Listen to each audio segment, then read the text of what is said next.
आज हम पढ़ेंगे क्रॉप डिस्ट्रीब्यूशन और प्रोडक्शन को प्रभावित करने वाले एक बहुत ही महत्वपूर्ण टॉपिक, टेक्नोलॉजिकल फैक्टर्स। खेती में टेक्नोलॉजी ये तय करती है कि कौन सी फसल उगाई जाएगी, कहाँ उगाई जाएगी और कुल उत्पादन कितना होगा। टेक्नोलॉजी से yield per hectare, cropping intensity और फार्म इनकम तीनों बढ़ती हैं। सबसे पहले है क्वालिटी सीड्स और HYV टेक्नोलॉजी। HYV सीड्स यानी हाई यील्डिंग वैरायटी सीड्स ने गेहूं, चावल और मक्का की उत्पादकता बढ़ाई। इनके फायदे हैं अर्ली मैच्योरिटी, हायर आउटपुट और यूनिफॉर्म क्वालिटी। इससे फसलें नए क्षेत्रों में भी सफल हो सकती हैं और क्रॉप डिस्ट्रीब्यूशन बदल जाता है। दूसरा बड़ा फैक्टर है इरिगेशन टेक्नोलॉजी। सिंचाई फसल की लोकेशन और सफलता का सबसे बड़ा आधार है। इसके प्रमुख प्रकार हैं कैनाल्स, ट्यूबवेल्स, ड्रिप इरिगेशन और स्प्रिंकलर इरिगेशन। सिंचाई से धान और गन्ना जैसी वाटर इंटेंसिव क्रॉप संभव होती हैं और मल्टीपल क्रॉपिंग बढ़ती है। सरकार की प्रमुख योजना है PMKSY, जिसका मोटो है हर खेत को पानी। तीसरा है farm mechanisation. Tractor, harvester, seed drill और थ्रेशर जैसी मशीनें लेबर बचाती हैं, तेजी से बुवाई कटाई करती हैं और खेती का क्षेत्र बढ़ाती हैं। इससे लार्ज स्केल कमर्शियल फार्मिंग और समय पर ऑपरेशन संभव होते हैं। चौथा फैक्टर है फर्टिलाइजर और soil health technology. Nitrogen, phosphorus और पोटेशियम यानी NPK फर्टिलाइजर उत्पादन बढ़ाते हैं।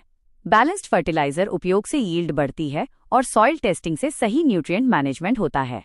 सरकार की योजना है सॉइल हेल्थ कार्ड स्कीम, जो साइंटिफिक फार्मिंग को प्रमोट करती है। पांचवा है पेस्टिसाइड्स और प्लांट प्रोटेक्शन टेक्नोलॉजी। ये कीट, रोग और खरपतवार से फसल बचाकर कॉटन, वेजिटेबल्स और पल्सेस की प्रोडक्टिविटी बढ़ाती है। लेकिन ओवर यूज से सॉइल पॉल्यूशन और वाटर कंटामिनेशन का खतरा बढ़ जाता है। छठा फैक्टर है मॉडर्न फार्मिंग टेक्निक्स। इसमें प्रिसिजन फार्मिंग, ग्रीन हाउस या पॉली हाउस फार्मिंग, हाइड्रोपोनिक्स और ऑर्गेनिक फार्मिंग शामिल हैं। ये हाई वैल्यू क्रॉप्स और ऑफ सीजन प्रोडक्शन में मदद करता है। इसे सपोर्ट मिलता है MIDH योजना से। सातवां है एग्रीकल्चरल रिसर्च और एक्सटेंशन। ICAR और कृषि विज्ञान केंद्र क्लाइमेट रेजिलिएंट और डिजीज रेजिस्टेंट वैरायटी विकसित करते हैं और किसानों तक जानकारी पहुंचाते हैं। आठवां है स्टोरेज, कोल्ड चेन और प्रोसेसिंग टेक्नोलॉजी। ये पोस्ट हार्वेस्ट लॉसेस कम करती है। स्टोरेज से किसान बेहतर दाम पर बेच सकते हैं और फूड प्रोसेसिंग से वैल्यू एडिशन होता है। इसमें PM किसान संपदा योजना महत्वपूर्ण है।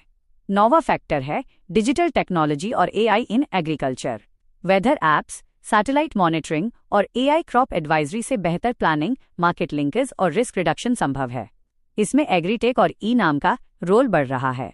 हालांकि चुनौतियां हैं मशीनों की हाई कॉस्ट, छोटे जोत, ट्रेनिंग की कमी और रीजनल असमानता। Conclusion, technology crop distribution, productivity growth और फूड सिक्योरिटी का सबसे बड़ा ड्राइवर है। सरकार को affordable technology, digital advisory, irrigation और मैकेनाइजेशन को व्यापक स्तर पर बढ़ाना चाहिए।